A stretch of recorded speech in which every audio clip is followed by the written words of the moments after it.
Welcome back to another video. I hope you're all keeping safe and well. Today, I've got my very, very special guest, Lee McQueen, very good friend as well. Lee, welcome to the channel once again. Now, British entrepreneur, winner of Series 4 of the BBC show, The Apprentice, and of course, Tottenham Hotspur fan, which brings me and you together. Now, that's what I'm talking about, Lee. That's what I'm talking about. Mate, I tell you what, we can be talking about that for the next hour or so because we've got loads to talk about. Thanks ever so much for having me on, Chris. Really, really appreciate it. And first things first, are we going to start talking about roof cassettes or anything like that, you know, from the stadium days? No, today's all about you, mate. It's all about you, mate. Roof panels, mate. Roof panels and cassettes.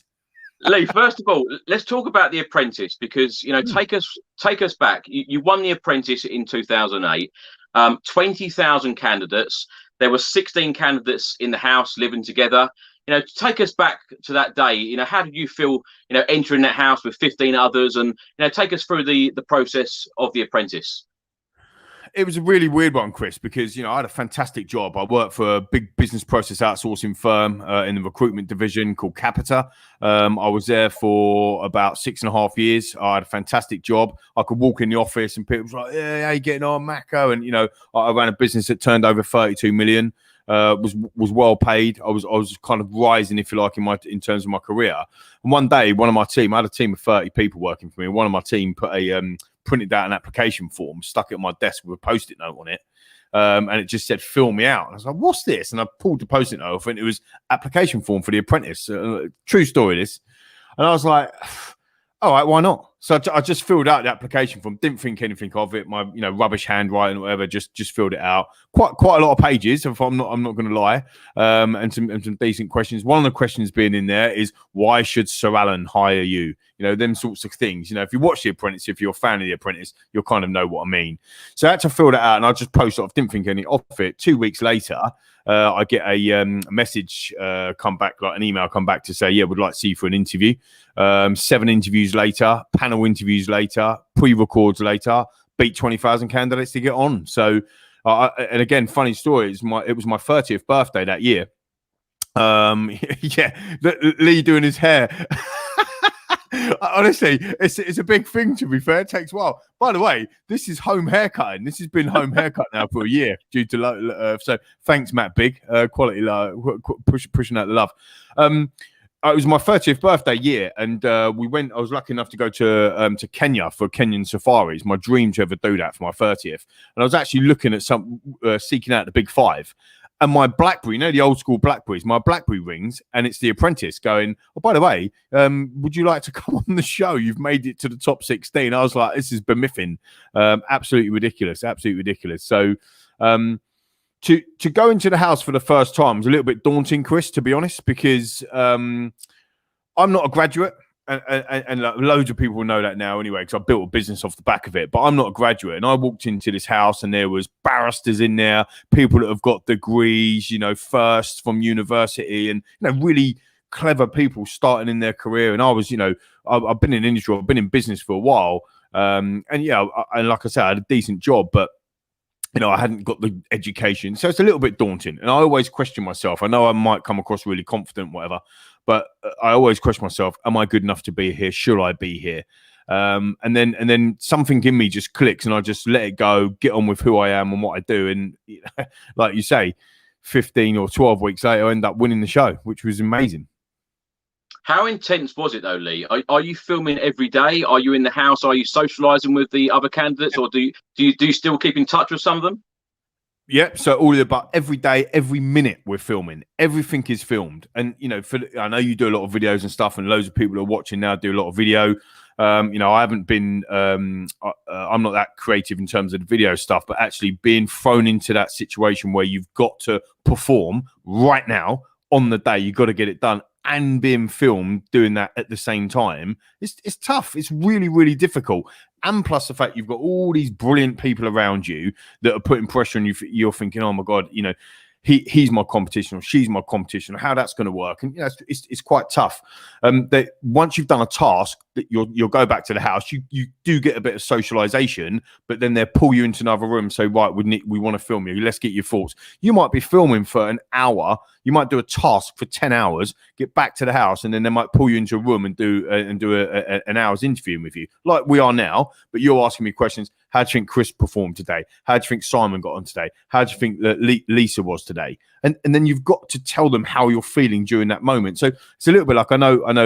Obviously, we're going to get into the football in a bit, but it's a little bit like when the emotions running high and the Kevin Keegan moment. I love it if we beat them. It's putting the microphone and the camera in their face when the emotions are running high, and they do that on The Apprentice. So it's getting head around that. It's getting your head around the fact that you've got to. It's a business show, so it's an assessment, right? It's an observational assessment. Look, watch, learn. Can these guys do what Lord Sugar, or Sir Alan as he was then, Lord Sugar wants them to do? And that you got to perform at every moment. So it was a tough process, Chris. I'm not going to lie. Lee, honest answer. When you entered that house with 15 others, did you think that you were going to win it? I don't want to sound like an absolute dick, but yes.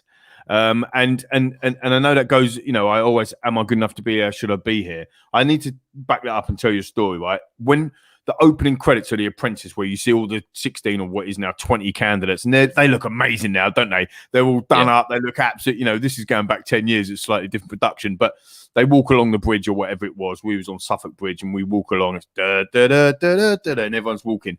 You don't see or interact with any of the candidates before that first shot. None of them. Everyone pulls up in a separate car, and then you're 3, 2, 1. Right? Everyone gets out of the car at the same time. You're looking around, you're thinking, is this my competition? That my competition?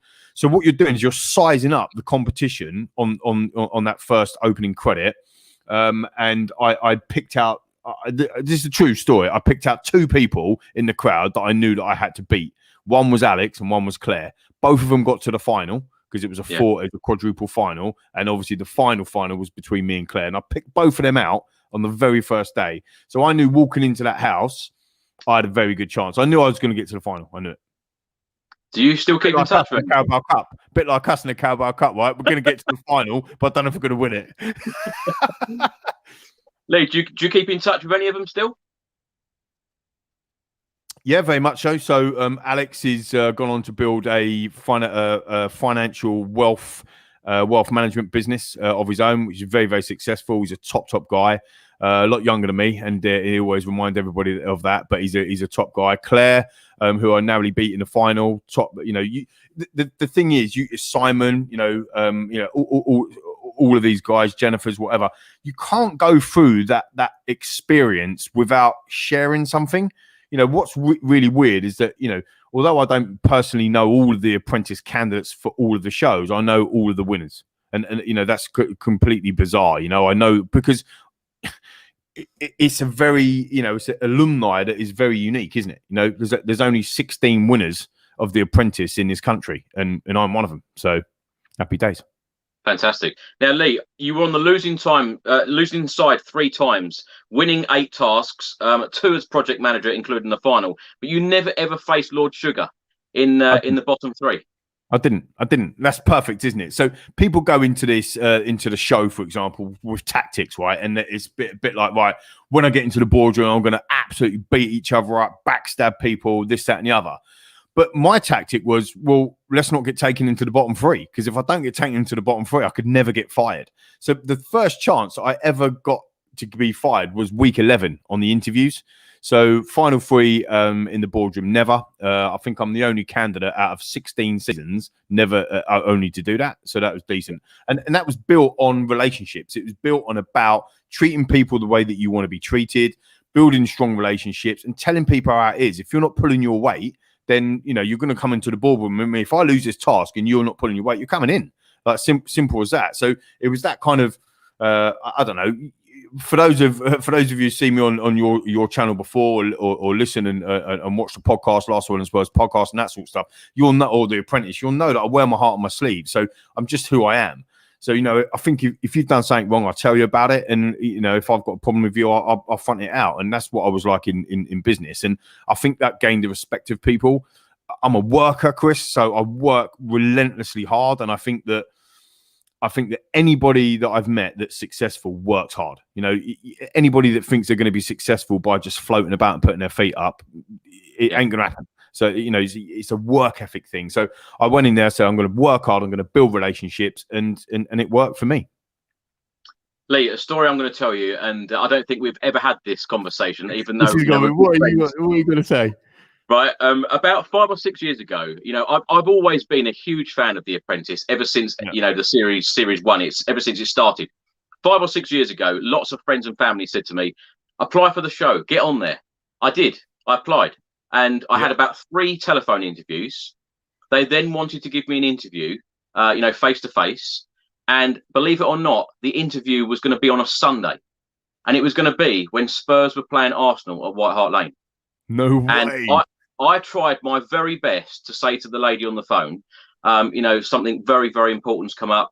And, you know, they don't take any rubbish or excuses. They want to know, you know, that you're committed and that you want to go through to that, you know, stage of going through to The Apprentice. And when I openly said, look, Spurs are playing Arsenal, I'm sure that Sir Alan Sugar will understand. If you say to him, he'll understand, and he'll you know. Did you say that to her? Did you say that to her? I said that to her. I never ever heard from them again.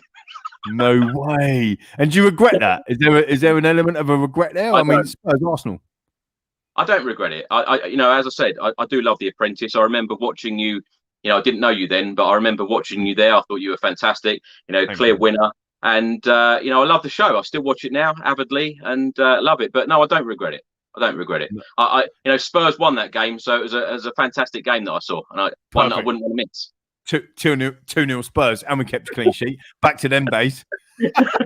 Exactly. I think that's quite interesting. Just quickly on that, I just think that's quite interesting as well, because I remember when I won the show, people was saying, "Oh, is it because you're a Tottenham fan?" And Sir Alan, obviously as he was at the time, Lord Sugar now, it's because he's a Spurs fan, and you know, whatever. But you know, generally, to hear you say, you know, clear winner, I think that for me is the point. You know, you work hard, you it's relentless, you build them relationships, you do what you think's right, and at the end, you know, it's a case of, you know, you get out as a winner. You know, I remember Jose once saying in the documentary, "Nice guys don't win." Well, I'm a really nice guy, and I did win. So, you know, I beg to differ on that, Jose.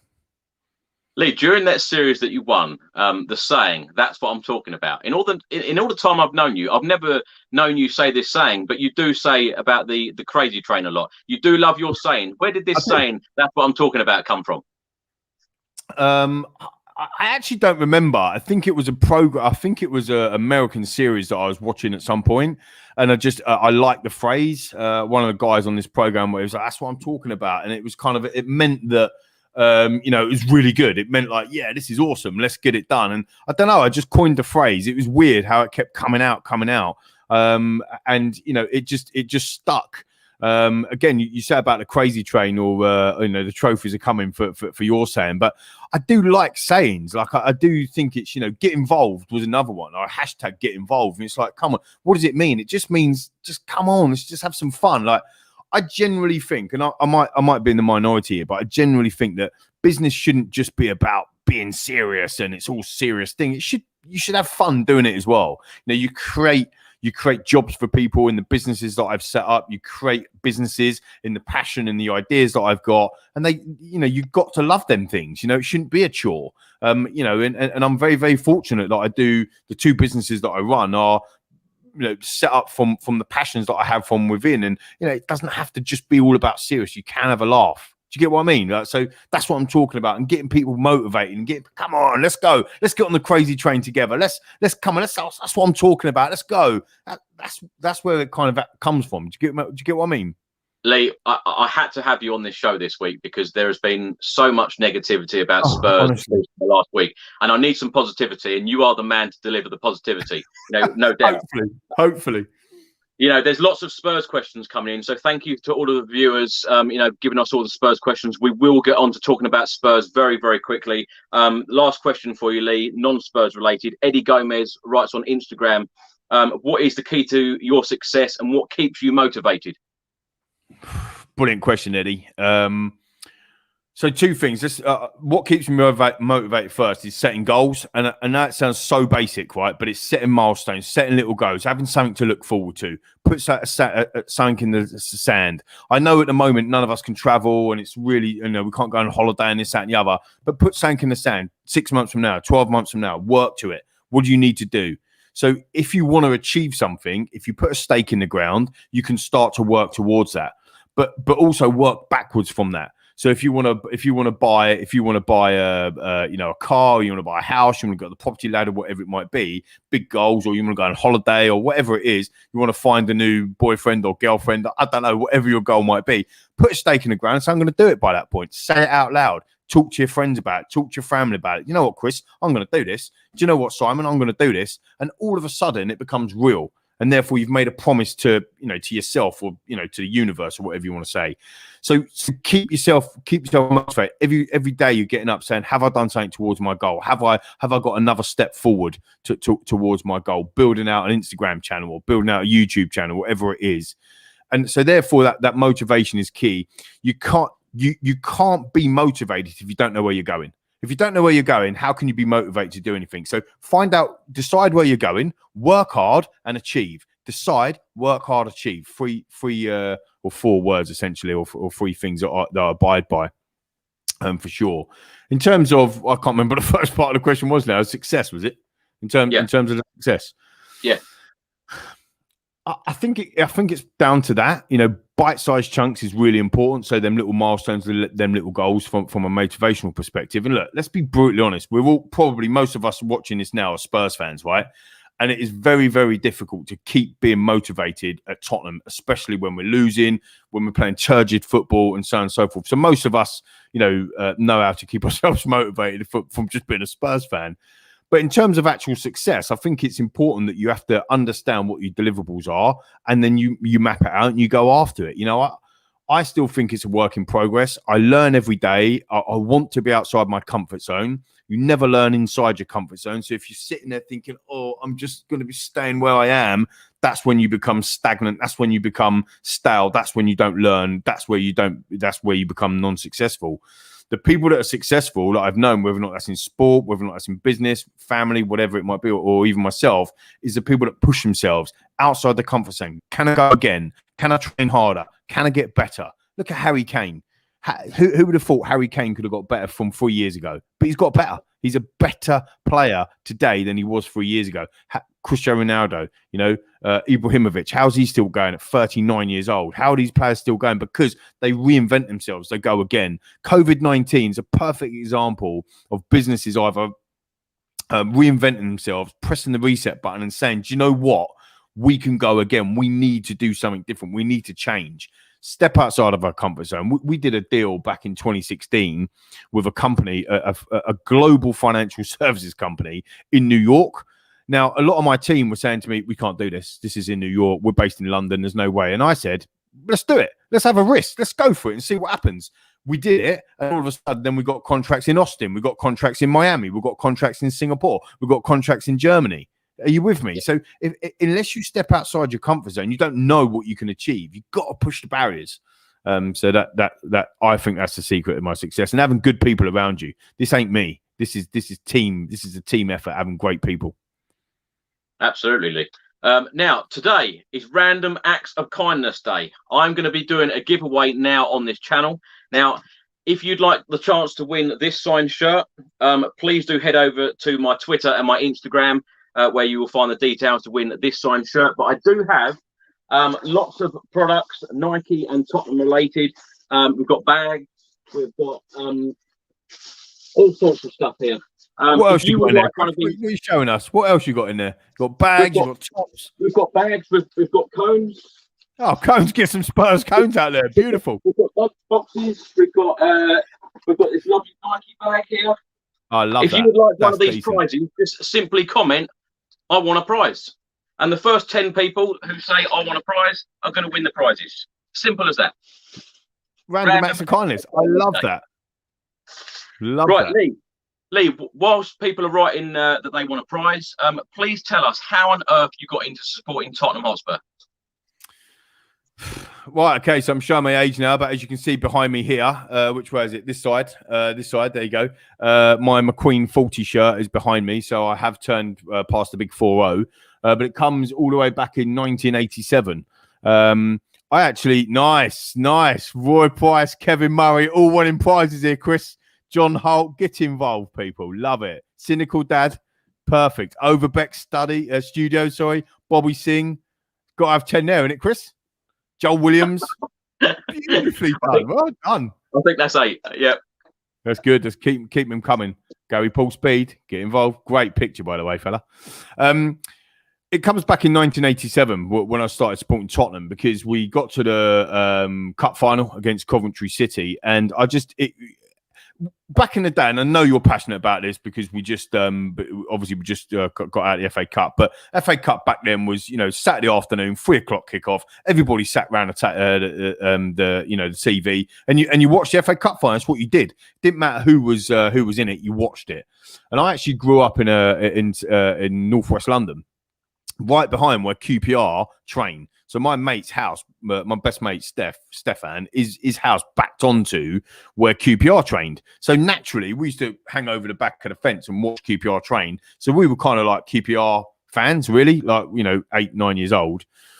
Cup final comes on, 1987, and some of the football we were playing was just brilliant. Swashbuckling in the white kit, absolutely loving it.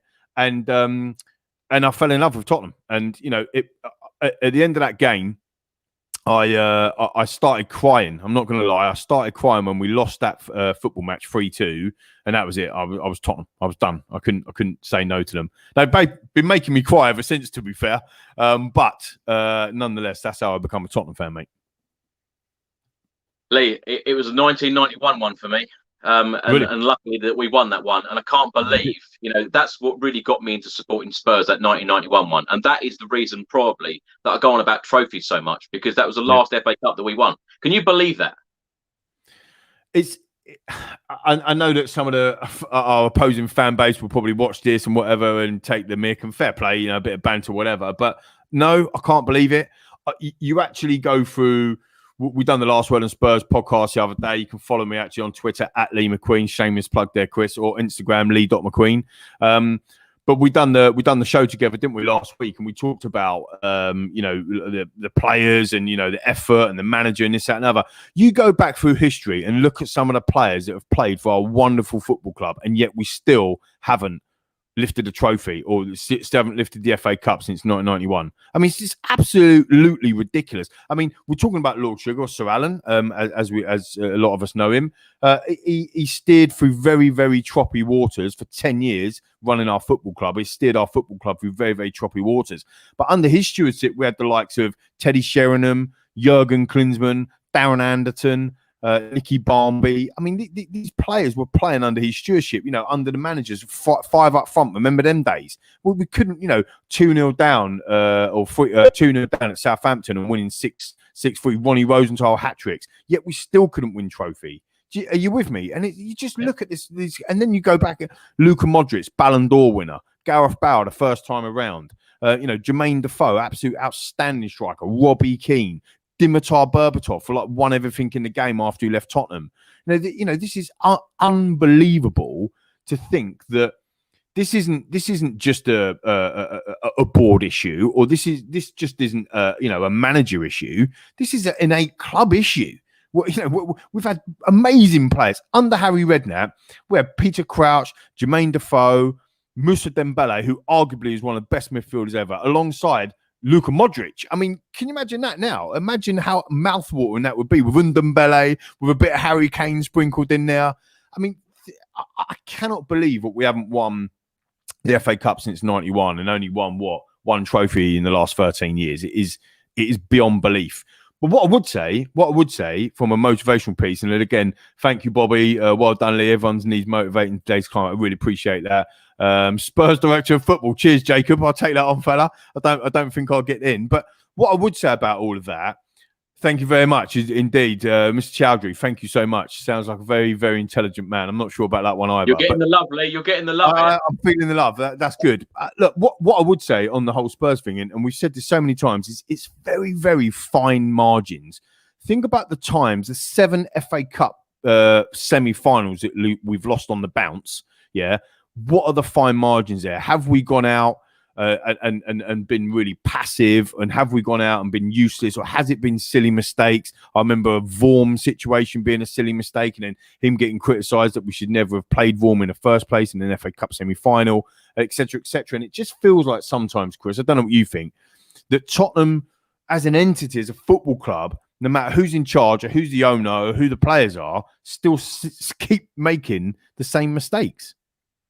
Well, do you know, Lee, over the last couple of days in particular, I've had lots of emails, messages, direct messages, lots of comments on this channel from people who believe that I want Jose Mourinho out. I've never said I want Jose in or out. At the start, when Pochettino was sacked, I was on Love Sport Radio and Last Word on Spurs saying that the next manager that I would like to be at our club is Jose Mourinho, because we need to get over that line and we need to win trophies. I've never said that I want Jose Mourinho out. Whoever is in charge of my football club, I will always support. I've never, in my time supporting Spurs, I've never, ever said that I want a particular manager out, because I will always support whoever manages my football club. And of course, whoever plays for the football club as well, you've got to support them.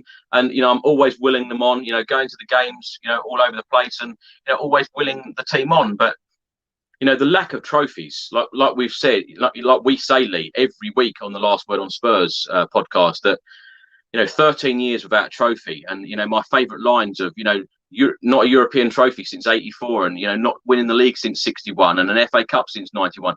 It's far too long. And I think that if anyone's going to do it, it has to be Jose Mourinho, surely. And again, when you look at Jose, DVV, thanks ever so much. Here's the famous blue book. I've got it in front of me here right now. Loving it. But it has to be Jose. And actually, do you know what? When we do the Last Word on Spurs shows, we do them straight after the game, and we do that to capture the emotion, and I think it works really well. Sometimes when you have a couple of days to think about, the result or whatever, it does change your opinion slightly on it, right? And I've had a few days to think over the Man City game, like the rest of us, and I just think that if I'm not settling here, right? So don't take me wrong here, but if we end up winning the Carabao Cup and the Europa League and finish 5th, that would be a very good season for Tottenham Hotspur. And I think most of us would have taken that at the beginning of the season. There's no guarantees that we're in the Carabao Cup on current form. We're going to get battered, right?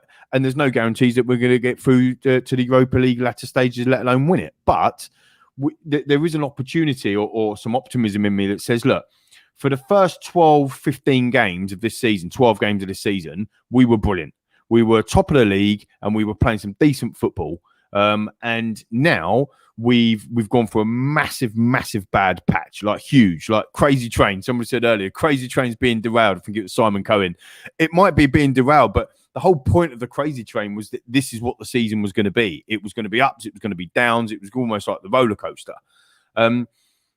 But we have proved that we can do 12 games of brilliance. So I think we lost to Everton and then we were unbeaten for 12, 13 games, scoring goals for fun. We've done that already this year. Why can't we go and do it again? Are you with me, Chris?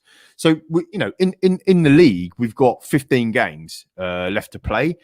We need to go on a massive run, and we can do. We've lost 7 in the Premier League, but up until, 6 weeks ago, we'd only lost 1 game, which was the Everton game. So we can go on a run for that. So I think there's a confidence thing there as well.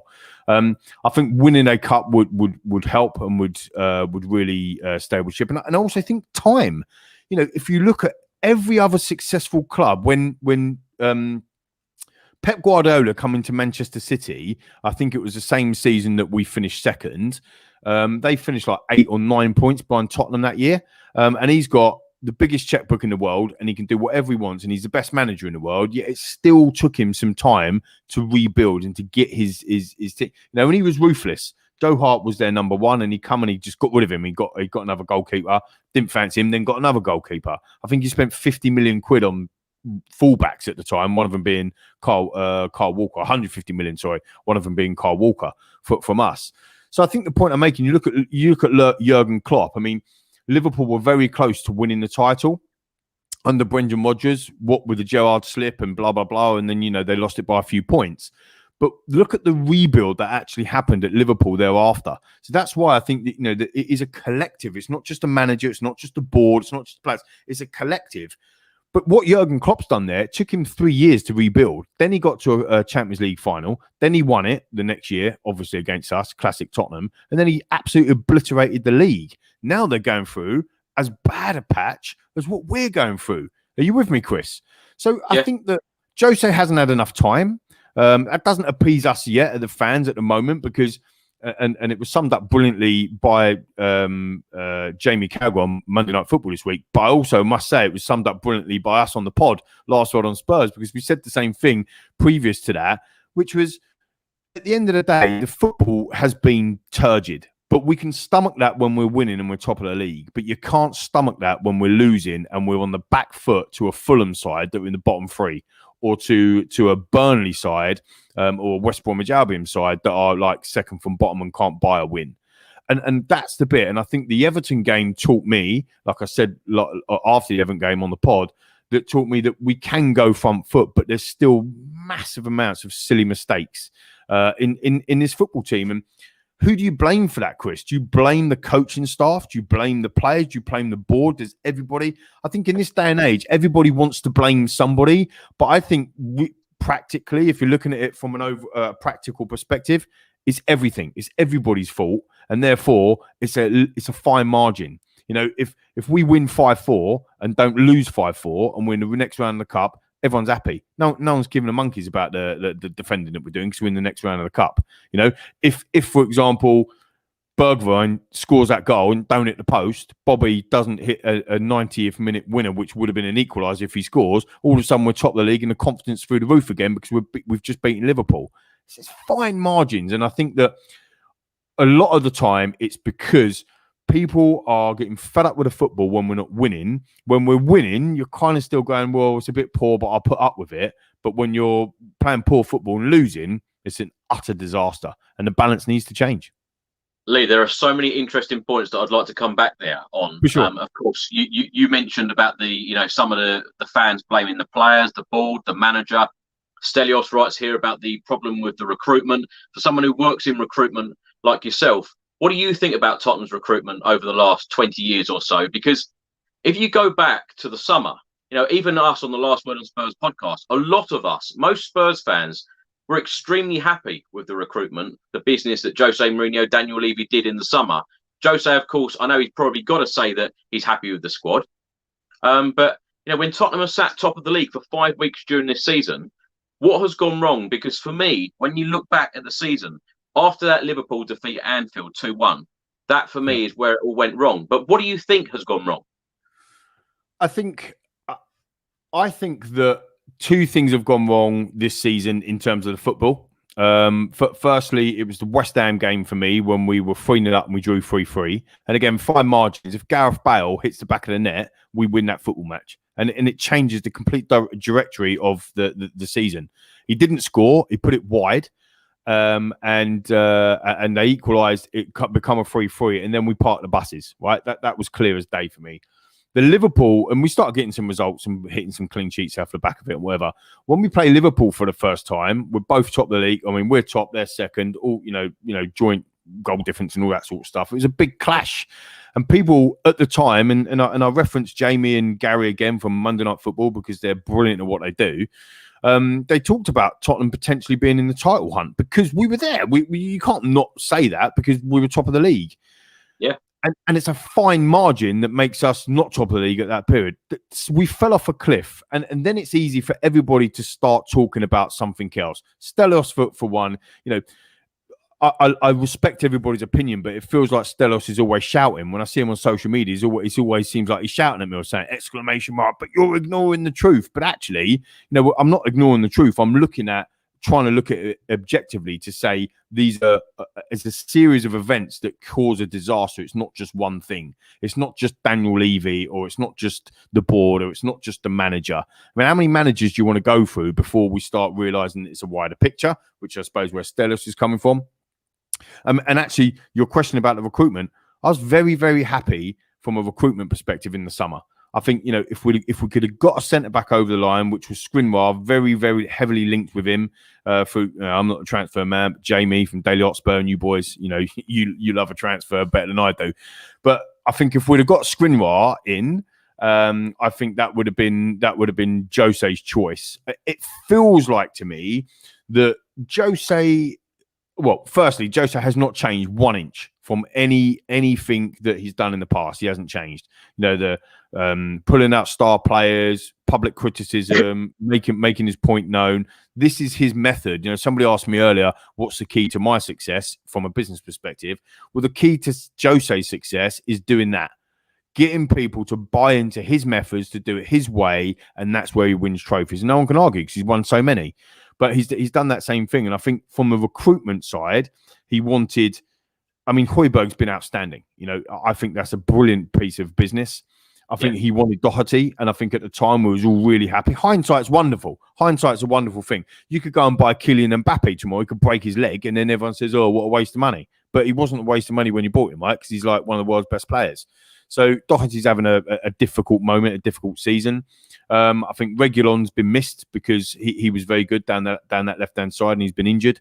Bale is been the one where I would probably say he's a luxury signing that the likes of Tottenham fans, the likes of Harry Redknapp's in the past, the likes of previous managers, Pochettino, whatever, would have loved. But he's not a Jose type player, is he? One iota. So you kind of look at that and go, should we have got, hindsight, but should we have got Skriniar over the line before Gareth Bale? And would that have made a huge difference? What do you think the recruitment's been like, Chris? Like I said at the start of the season, I thought that every single Tottenham Hotspur fan was very happy with what we got, apart from a centre-back. But even if we had one, you know, world-class centre-back, Milan Skriniar, now, would it make the difference? You know, it would make a slight improvement, but I think that we need a number of players. And when we go back to think that, and this is why I'm not Jose out, and this is exactly why I'm not Jose out, because I'm thinking Mauricio Pochettino done a fantastic job. You know, took us to places where us Tottenham fans never thought we'd be. He made us believe that we could win a Premier League title. He made us believe that we could win a Champions League and took us to a final. And, you know, dare I say it, that famous line again, didn't spend a penny in 518 days. And then you bring in Jose Mourinho, who has been there, done it, got the T-shirt every single place he's gone, always delivered trophies in his first full season at every club that he's gone. If you're not going to win a trophy under Pochettino, who is an excellent manager, who will go on to, you know, special things. And of course, we saw his PSG side win at Barcelona at the Nou Camp 4-1 last night. Unbelievable. And then if you're not going to win a trophy or give Jose Mourinho the time or the money, then I can't see what is next. There's no point. Like, I see lots of comments, you know, we've spoken about this many times, Lee, as well. Yeah. You know, you see lots of comments on social media saying, you know, we want Jose out, blah, blah, blah, you know, Jose this, Jose that. What do we do next? You know, if Jose was to go tomorrow, what do you do next? You know, if they're not going to be backed, you have to back the manager. And I think that in previous seasons, you know, Pochettino could have been backed a whole lot more. I think that he done wonders with what he had. Yes, he didn't win a trophy, but I think if he was taking the FA Cup and the League Cup seriously, he could have done that. But he was always told that the top four was paramount. That was the main goal, the top four. You could argue now, well, if Jose Mourinho don't reach the top four, is a League Cup good enough? Because for you as a Spurs fan, Lee, what are you expecting now? What is good enough for you? You know, come the end of the season. It's a really good question, and I'm going to answer it really honestly, and I don't mind if I get pelters, but this is the truth. I want to win the Carabao Cup, and I want to win the Europa League. And I'll be honest with you right now, as I'm talking to you, I expect to win both of them trophies with Jose Mourinho here. He'd done it in his first full season at Manchester United. He won both of them trophies and came second.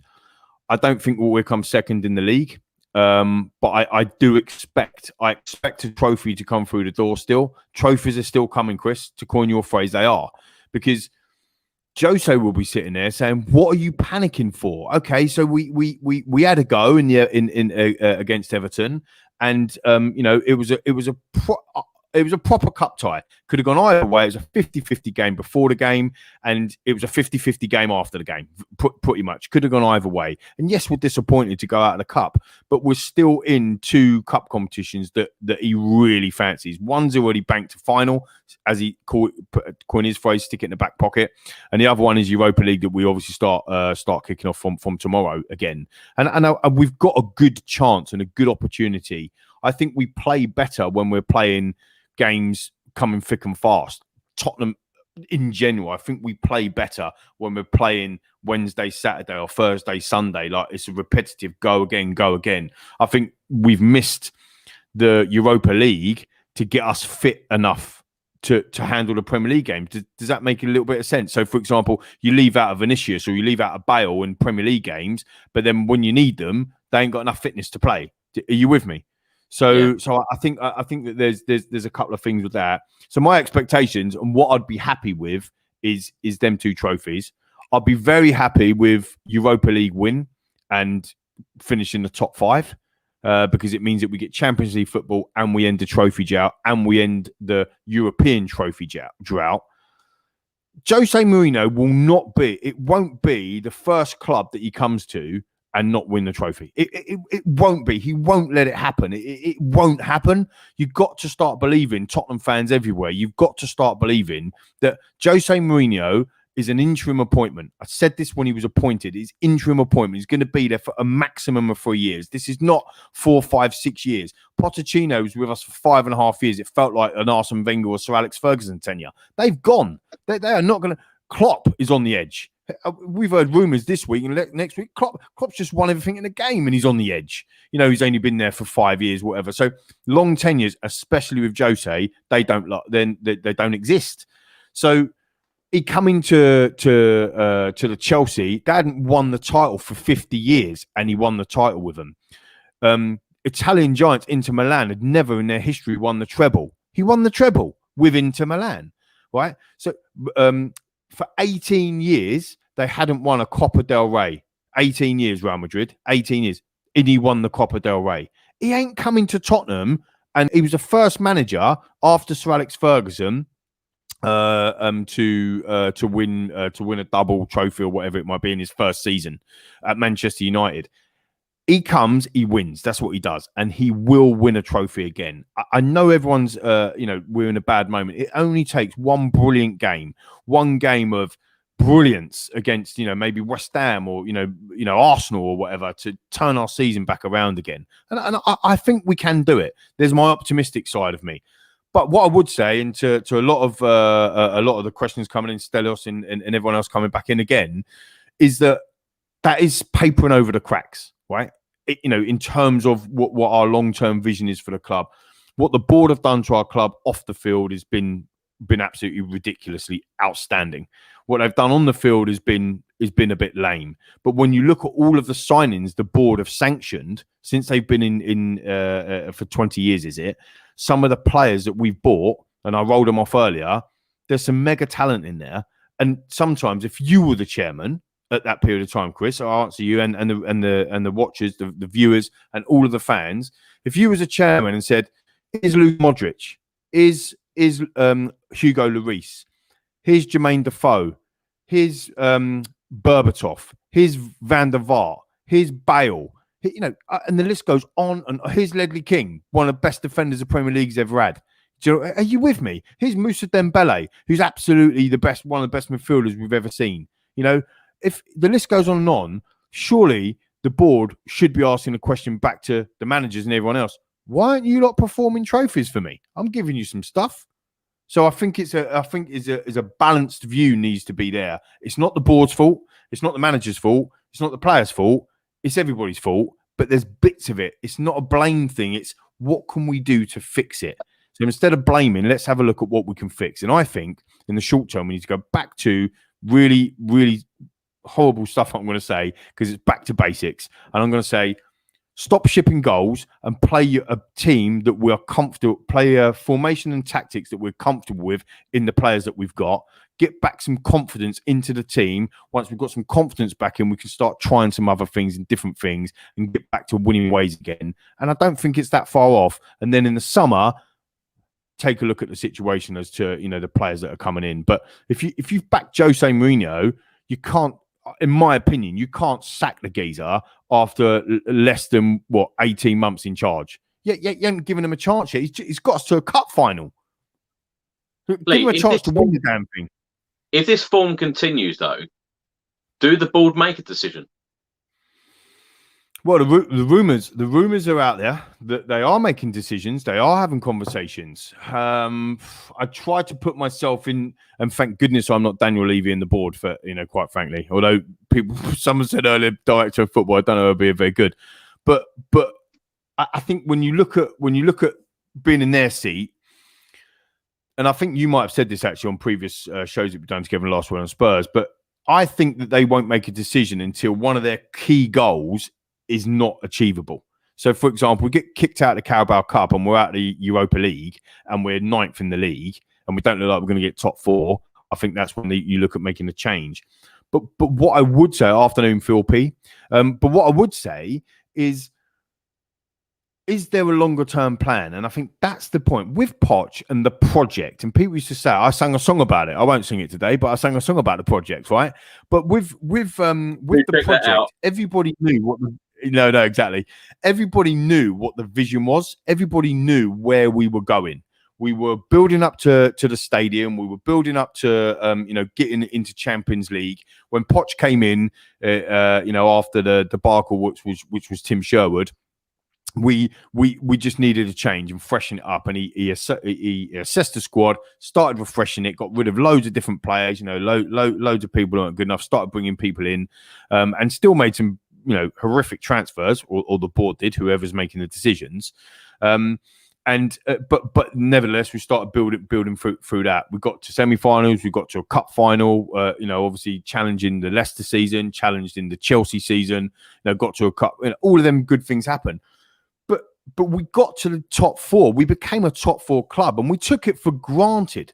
At the end of the day, and then we had a really bad season. I mean, actually bad second half of the season when we got to Champions League final. So 2019 season from December we were horrific. Actually, as bad as what we are now.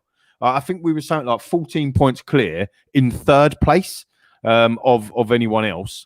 And we only got into the top 4 by 1 point. And that was because Aubameyang missed a penalty, or Luis saved a penalty that day at Wembley. Because if that penalty goes in, we don't get top 4, even under Poch. So that's, again, fine margin. So we've been in the decline. And then when you look at the players that we've still got in there from that particular decline, the Burnley 2-1, when Poch went absolutely mad at Mike Dean. Does everybody remember? That's the point where it thanks, Simon. That's the point where it went into a decline for that season. And then obviously we were building up for the Champions League final. But of course, Champions League final glossed over everything because we had the Champions League final, right? We got into the final and it was amazing memories. And I'll never forget that in my life. But we've been on a decline for a while, and that comes back to the point that Poch made, which is a painful rebuild. So we're still in the rebuild. One transfer window, signing Højbjerg, Doherty and Bale on loan, and we all think we can win the league.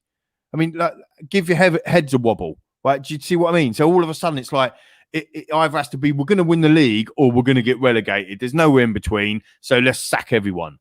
But there needs to be some balance, and the balance is he's had one transfer window, and he's got some really good players in. Give him another one, and go and get one, maybe 2 world-class centre backs in. And and another position that he needs, and give him another go. If we win a trophy or 2, and come top 5, why would we sack him? Lee, a question from Asmi via Instagram. Who do you recommend we buy in the summer to help us challenge for the league, to show the likes of Heung-min Son and Harry Kane that we mean the real deal, and we're going to be successful at Spurs? Because that is a great talking point. Heung-min Son and Harry Kane. I know we've spoken about this at length before, but if Harry Kane and Heung-min Son win a League Cup at the end of the season, do they then say, well, we've won a trophy now at Spurs, we'll then leave? Or do they say, Jose Mourinho is building something special here, we've won a League Cup, perhaps next year we can go and win the Premier League? How do you see that? Do you think that Harry Kane or Heung-min Son will leave? Asmi, it's a fantastic point. Really good question and great debating point. We talked about this as well, didn't we, before, about is this League Cup final going to be a bit of a junction? Because there's some instances, and there's a bit of a feeling for me is to say, do you know what? I've lifted something. I've lifted a trophy at Tottenham. At least I can put that one to bed now and I can move on. I think the rumours are rife that Son has already signed his long-term contract. I hope actually that's the case. I think that they might not be announcing that because of financial situations or whatever. And with Kane, he's already on a long-term contract, so there's no way Kane's going no matter what. If somebody doesn't come in, like John said, one of our own from Little White Rose talked about before. If somebody don't come in with 150 million for Kane, then he ain't going. So and I think he's also sticking around at least for another couple of years for this whole Jimmy Greaves piece. And I know some people go, no, he wants to go and win trophies and whatever, and that's fine. But I think it comes back to me, for me personally, my opinion, which is what is being asked of, is that it comes back down to the plan, the project. What are we doing here? What is our style? What is our gambit? What are we trying to achieve here? What is the long-term goal? Because I can, as a player or as somebody that works for somebody, I can wait for another 2 seasons if I know that at the end of it, I'm going to hit a Champions League final. Do you know what I mean? I can see, it's what I said earlier about the Apprentice thing. How are you successful? How do you keep yourself motivated? Set an end goal. Right, 5 years' time, I want to win the Champions League. Okay, let's do a work back. What do we need to do from there? This summer, we need to buy Højbjerg, Doherty, Bale, Reguilon, Vinicius. Next summer, we need to buy 2 class centre-backs. Then we get back into the top 4. The next summer after that, we buy another striker and another winger, whatever it is. So it's a continued plan. And on that basis, on the same side of that, what we're also doing is we're progressing as a football club. We can see progression. We can see that we're getting to finals. We can see that we're competing. At the moment, it doesn't feel like we're competing, Chris. That was one of the things that Poch always used to say. We need to be able to show that we're competing. If you're going to games competing, you've got a chance of winning that football match, or winning 5 football matches on the trot, or winning 10 on the trot, or winning 15, 16 like City have done. But if you're not competing like we wasn't the other night, that's where people get disillusioned. That's where players get disillusioned, and they're saying, actually, where are we going here? I don't know the vision. I don't know the project, and therefore I'm out. And that's the problem. It's not a major problem. It needs somebody to come. This is the roadmap. This is where we're going. This is your sat nav to glory. Okay, and actually follow the plan. Follow the sat nav. Don't play the league table. We were top a few weeks ago, but now we're 9th. But let's just work this out. There's 15 games left in the league.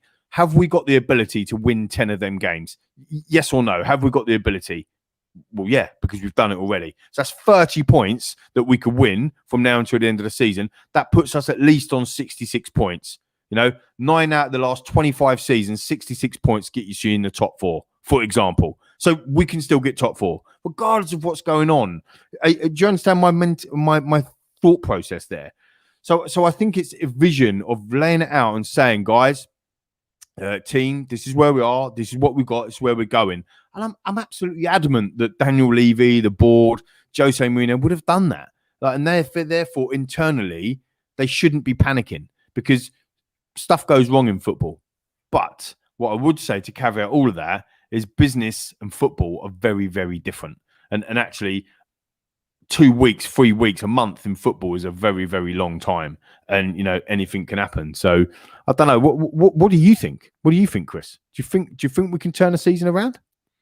We have to, Lee. And, I think that if the League Cup final, in some respects, I think that the League Cup final changing the date has done us a favour, because if we played Manchester City in a couple of weeks' time, playing a League Cup final, I think that we wouldn't stand a chance. But I think that come the 25th of April, I know I'm going to wake up that morning, and I know that I'm going to hope and pray and believe. I'm going to believe that Tottenham Hotspur can lift that trophy that day. It might be stupid, call me what you like, but I'm going to be supporting my club 100% and believing that day that we're going to lift the trophy, and just hope so. But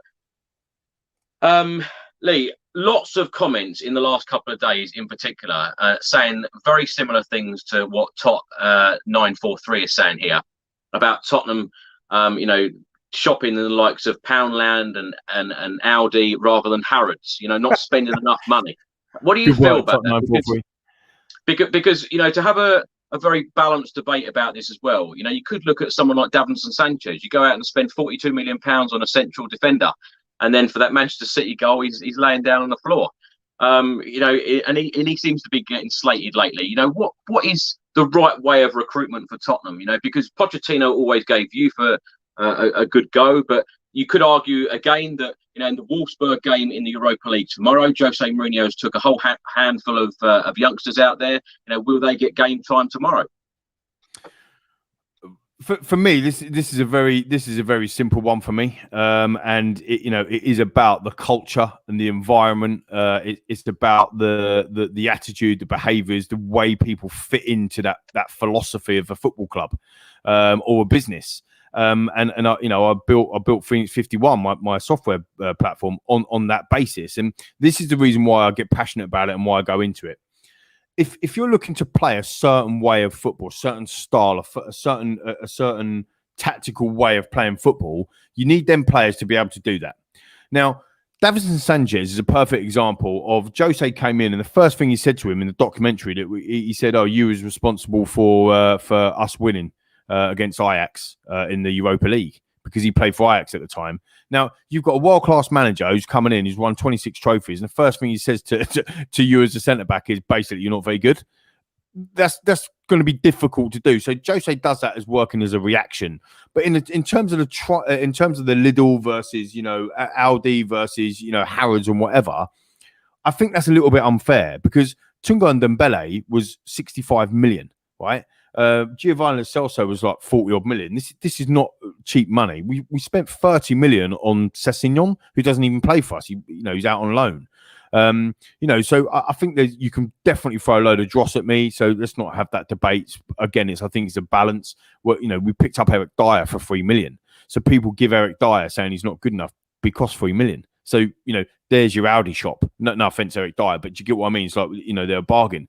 We picked up Dele Alli. What's the famous song that we ain't sung for so long, and I can't wait to sing it again, but for 5 million quid. And he's been absolutely outstanding. Fastest English player to get to 50 Premier League goals, including the likes of Paul Scholes, Steven Gerrard, Frank Lampard. But yeah, he don't even get a game. So, you look at Toby. I think Jan was 9 million, was he? At the time, or 11 million. I think Toby come in for similar price, 14 million or 12 million. So we have done well on an Aldi budget or whatever it might be. But I wouldn't change Jan or Toby to go and sign a Skriniar for 40 million that we don't even know if he's going to be any good. Now I would, but I wouldn't try and change them in their prime.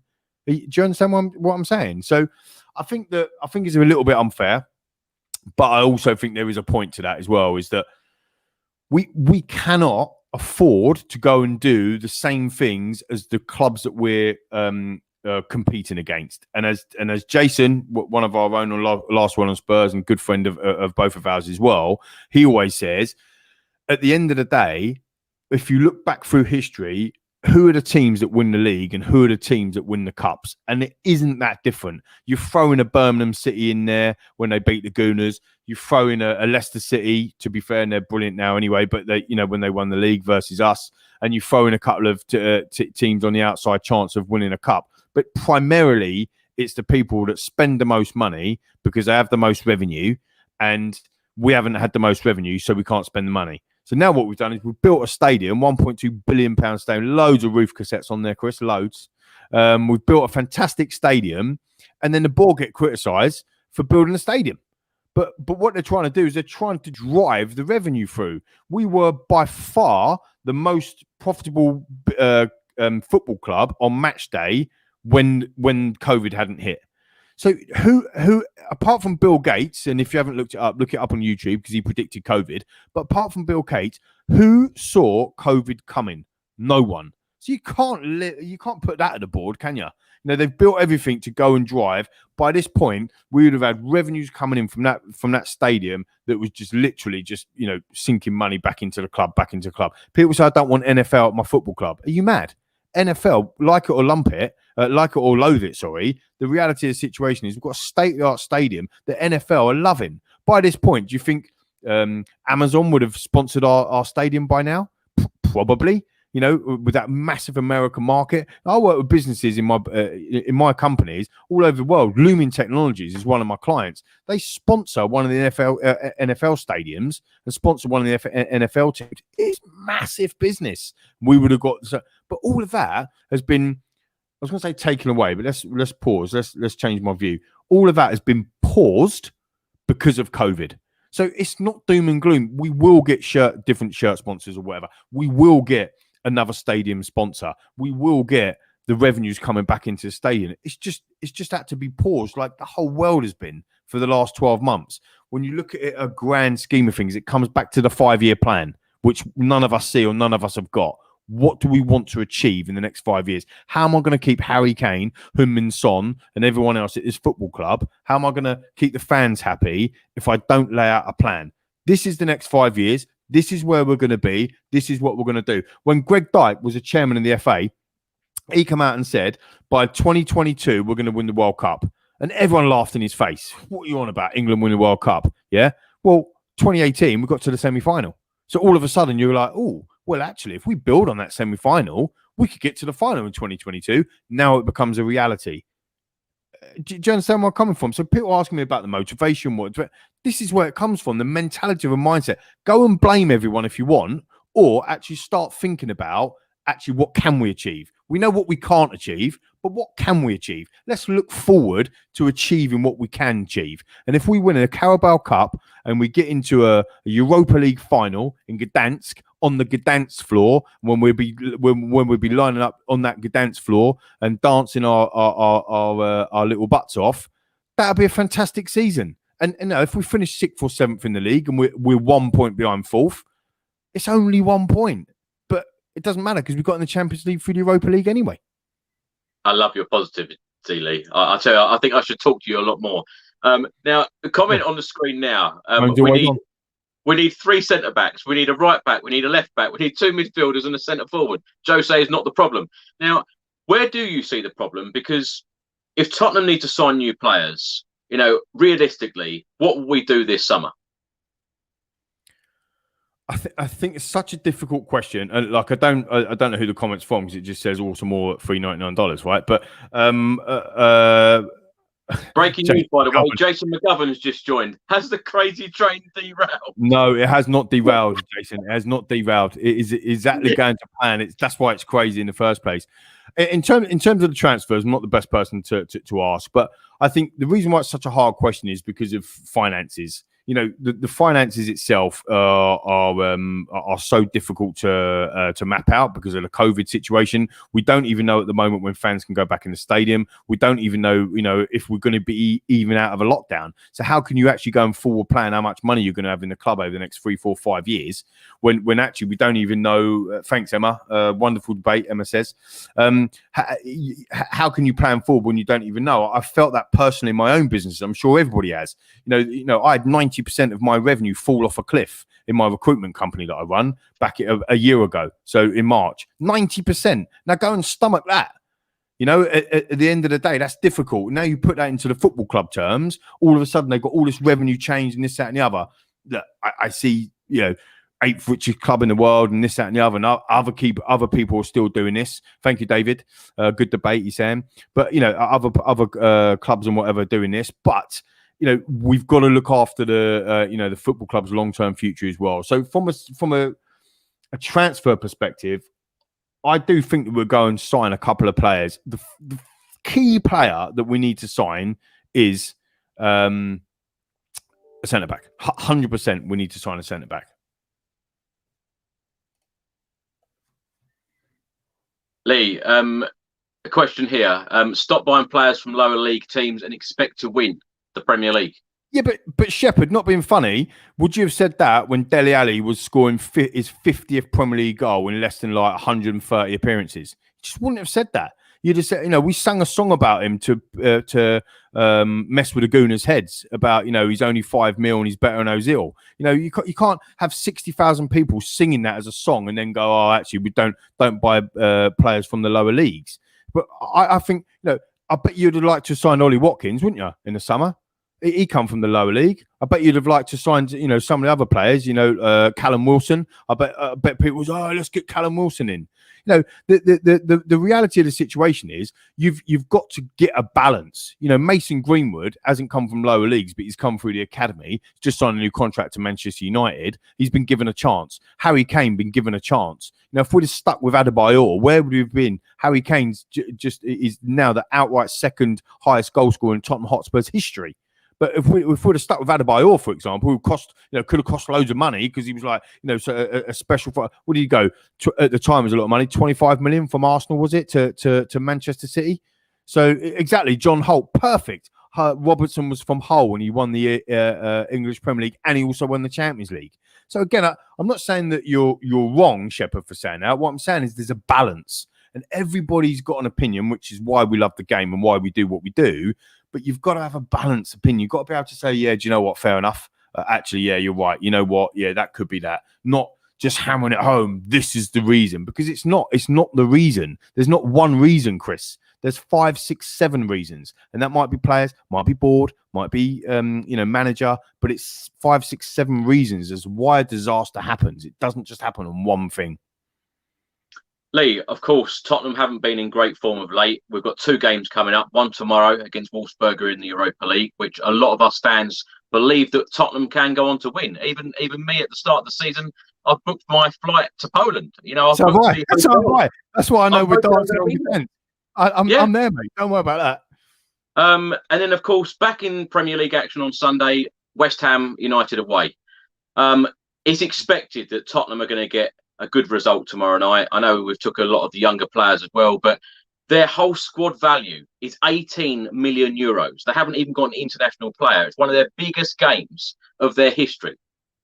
So Tottenham are expected to win very comfortably there tomorrow night. But how do you see these next 2 games? Because if Tottenham get a good win, get a bit of confidence back into the squad, do you believe that Tottenham can go to West Ham on Sunday and pick up the 3 points?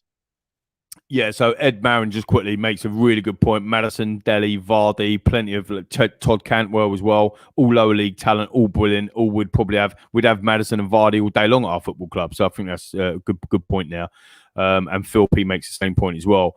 Yes, to answer your question, Chris, I think that we're not only going to go and win well against Wolfsberger. I have a hamburger and a Wolfsberger, please. Also, I think we're gonna beat West Ham, and I'll tell you the reason why. I think it's not a sliding doors moment, but it's a big junction in our week, in our season. I think if we lose against West Ham, forget it, forget the league completely, and I don't think that will happen. I think that we will get a good, nice win. We did mess it up, didn't we, in Belgium earlier this season, which made the qualifying group a little bit more hairy than it should have been when we lost 1-0. The fireworks were going off, and it was the biggest game of their season. These games are always. It's a tough place to go, Jace. I'm saying that for Jace's benefit. I know he's watching. It's a tough place to go, mate, Wolfsberger. I think that, look, the reality is... It's in Hungary. It's in Hungary. Oh, well, there you go. It's in Hungary, right? So I'm hungry for a Wolfsberger, mate. That's what I'm talking about. Get some chips on it. Boom. How many things have I said in there? Get involved. But so I think that we will get a nice win, and I think we need a nice win, and I think that will set up for West Ham. West Ham is a perfect game for us. Absolutely perfect game. Because it's their cup final, and they, for the first time in I don't know how long, are expected to beat us. They're at home, they're playing well, and they are expected to beat us. And that is where we will beat them. That I know we'll beat them for that reason. It's also the first game Jose was in charge. Wimpy is a tougher place to go than the old hungry Wolfsberger. I think that it was also Jose's first game in charge when Dele done that amazing flick and we ended up winning 3-2, but we went 3-0 up that day. I think it'd be a ding-dong London derby, and rightly so. And I think we'll be up for it, and I think we'll win. And I think that will be not a turning point, and all of a sudden we're going to win the league. Don't get carried away too much. But it is a crazy train, and I think that the train will be back on track come the end of this week. And I think we'll be having 2 very positive results. And again, you've got to think about, and I made the comparison a lot to Liverpool, and a lot of people misconstrue what I say before when I said about Liverpool and Tottenham on very similar. We are one whole cycle behind Liverpool. So we are the team that's rebuilding, that Klopp was rebuilding after he come in from Brendan Rodgers. Do you understand what I mean? So we nearly won the Champions League, which is the same as Rodgers nearly winning the Premier League. We are on that trajectory. So now we are in the first season of Jurgen Klopp when he was just changing all of his players around. So at the moment, Jurgen Klopp was struggling to get back into the top four. He's still got a load of dross, if you like, that he had to get out of the football club, and he was given time, backed in the transfer windows, as we talked about, to change it around. And after 2 seasons, he got in Champions League final. Then he won it the following season against us. Then he won the Premier League, and that's the same trajectory as what we're on. We're on a cycle behind, if that makes sense. So he needs a couple more transfer windows. We've got to give him time. I think that if the players start to turn a bit of a corner now, it'd give us an opportunity to get some much needed points on the board, and most importantly, some confidence. We need some confidence to make sure that we can start a run, and there's no reason that we can't go on a run. We've played City twice, Liverpool twice, Chelsea twice. We've got to play. We've got to play Arsenal and Leicester away from home, but we should have what is on nothing on paper, by the way, this season, is there? But we've got some easier fixtures coming up in the Premier League. Sheffield United at home, we've got Wolverhampton Wanderers at home, we've got Southampton at home. Clubs that have kind of lowered down a little bit. That we should go and get some points. Newcastle away, so we should go and get some points off of there. So just think about 15 games. A possible 45 points. How many points can we get out of a possible 45? And given the fact that, yes, we're playing bad at the moment, but also remember the good times that we had at the beginning of the season, merge them two things together, and what can we actually do? We can probably finish 5th, maybe with an outside chance of getting top 4, winning 2 trophies. That'd be a good season for Spurs in a season when we're rebuilding. Lee, in terms of our league position, though, are you worried? Because when you look at the league table, Manchester City, it looks like they're going to be running away with it soon. Manchester United, Leicester City, Chelsea are currently in the top 4. And then you've got the likes of West Ham, who are our next opponents in the Premier League, Liverpool, Everton and Aston Villa, and then Spurs are 9th. All these teams seem to be picking up points. As we've said many times, it has been a crazy season so far, lots of crazy results. Where do you realistically see Spurs finishing at the end of this season in the Premier League? I think top 4 is on still. I still think top 4 is on. I think realistically and where we're at, and as we progress in the cup competitions, they become a little bit more. So for example, I don't know the fixture, I haven't got them in front of me. Sorry, Blue Book is closed. But if we get into the semi-finals of Europa League, and then we've got a league fixture like 3 days before, 3 days after, he will prioritise the Europa League rather than the league, depending on where we're at. I think, especially if we're in 9th place, for example, in the league. So realistically, I think we can finish 5th. Top 4 still on. I still think we can finish. Look, I'll go back to Liverpool. Right, Liverpool have won it all. They're amazing. They've got an amazing football manager. They've done the rebuild. They're on a different cycle to us. They are the Premier League champions. They have lost more games in their last 10 Premier League games than what we have. They're on a worse run than what we are. If we win our game in hand, it's a big if, but if we win our game in hand, which is against Villa, we're only 1 point behind Liverpool. Like, just putting it into some sort of context, it's not all doom and gloom at Tottenham when you put other stuff in. Southampton have been top of the league this year. They've dropped like a stone. West Ham are flying at the moment. They might go and lose 3-4 games on the trot, starting with us at the weekend. All of a sudden, they're dropping like a stone. Chelsea were dropping like a stone. They sacked their manager. They're top 4 now. They were like 6 points behind Tottenham, only 4 or 5 weeks ago. So you can't, Manchester United was 7 points behind us when we were top of the league. Now they're like 8 points clear. Yes, that's on a negative on Tottenham, but putting a positive spin on it, if they can do it, we can do it. If you go pound for pound, Manchester United, the manager that he's got there, the players that he's got there, what they're doing, yeah, they've got Bruno Fernandes, we've got Harry Kane. Yeah, they got Marcus Rashford, we've got Son. Yeah, they got Harry Maguire. Yeah, we got Dyer. Same thing. Lindelof. Yeah, we got Sanchez. So they've got the same problems. We've still got to play that team as well at home. We've still got to play Arsenal as well. Not that I'm not worried about Arsenal, or whatever, but they're close. So I think there's so much football still to be played. We've got a maximum of 23 matches left in the season. If we can get all the way to the final Europa League, plus the Carabao Cup final, plus the games that we've got, That's a lot of season. That's a lot of chunks of games to Bale to get fit, to get back in the mixer, for Dele to start getting playing. It only takes a goal. Only takes if Bale scores that goal against City the other day, all of a sudden what happens? What happens, Chris? Fine margin. Jink, bang, bang, bang, goes through 2 players, puts out in the back of the net. Everyone's going, whoa, what a world-class day. He starts next game, boom, top corner, free kick. Bale's back. This is why we're fickle as football fans, and you've got to have a bit of balance. I'm sorry for talking for so long. I know that, you know, we're kind of run out of time, but that's my views. Lee, we will wrap this up. Last 2 points, if you don't mind. For sure. One on screen about Jose Mourinho being angry for cups. Now, we've spoken at length so many times about the lack of trophies at Spurs, certainly in the last 13 years. Now, if there's anyone indeed at Spurs who want to put that trophy in the cup, it will be Jose Mourinho, because he knows how long Tottenham haven't won a trophy for. He knows how desperate all of us fans are for them.